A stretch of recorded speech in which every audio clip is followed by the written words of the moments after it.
इस चैनल पर दिखाई गई वीडियो केवल इंटरनेट से ली हुई जानकारी के आधार पर प्रकाशित की जा रही है। पोस्टमार्टम रूम के भीतर की सच्चाई जानकर कांप उठेंगे। क्या आपको पता है पोस्टमार्टम रूम के भीतर की सच्चाई क्या है? अगर नहीं तो आइए हम आपको बताते हैं।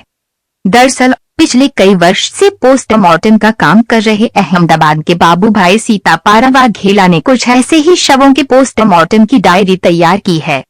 बाबूभाई कहते हैं कि मैंने ऐसी लाशों का पोस्टमार्टम किया है जिसे आम आदमी देख ले तो गश खाकर जमीन पर गिर पड़े। बाबूभाई ने बताया कि राजकोट के पास पेडक इलाके के सूखे कुएं में एक व्यक्ति की लाश पड़ी हुई थी।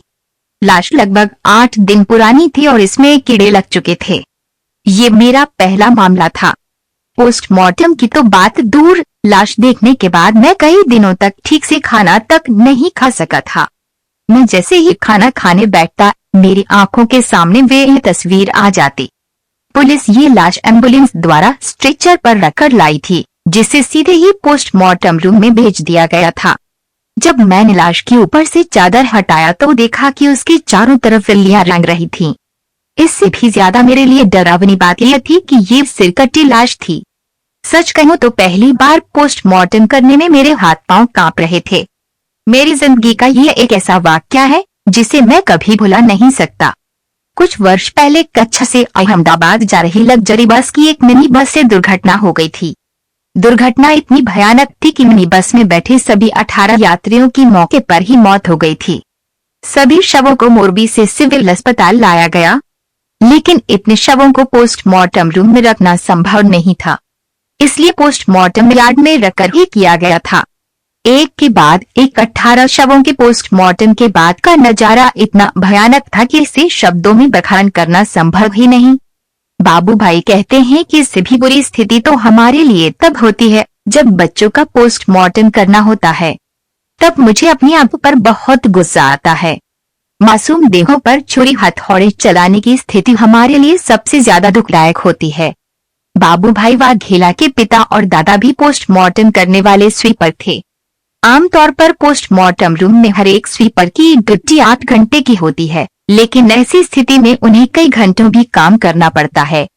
कई बार तो ऐसा भी मौका आता है कि स्वीपर की पोस्टमार्टम करने की इच्छा ही नहीं होती। एक सेवानिवृत्त के मुताबिक किसी भी स्वीपर के लिए सबसे भयानक स्थिति तब होती है जब 80% जली लाश का पोस्टमार्टम करना होता है।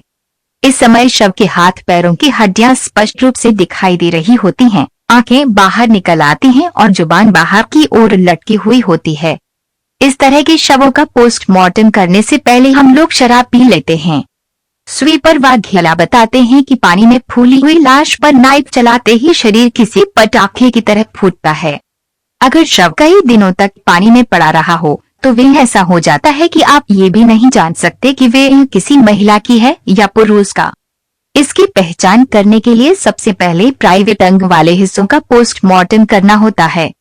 कई बार शव इस कदर खराब हो चुके होते हैं कि पूरे शरीर का पोस्टमार्टम करने के बाद भी ये पता नहीं चल पाता कि वे किसी महिला का है या पुरुष का।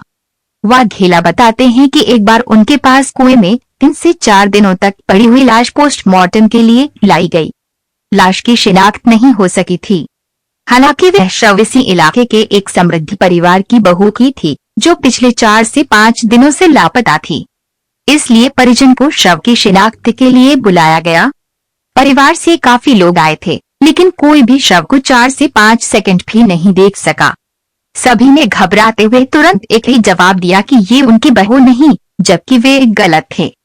परिजन को महिला की साड़ी व एक कर सारे गहने दिखाए गए। तब कहीं जाकर वे इस बात को मानने के लिए तैयार हुए कि ये शव उनकी बहू का ही है।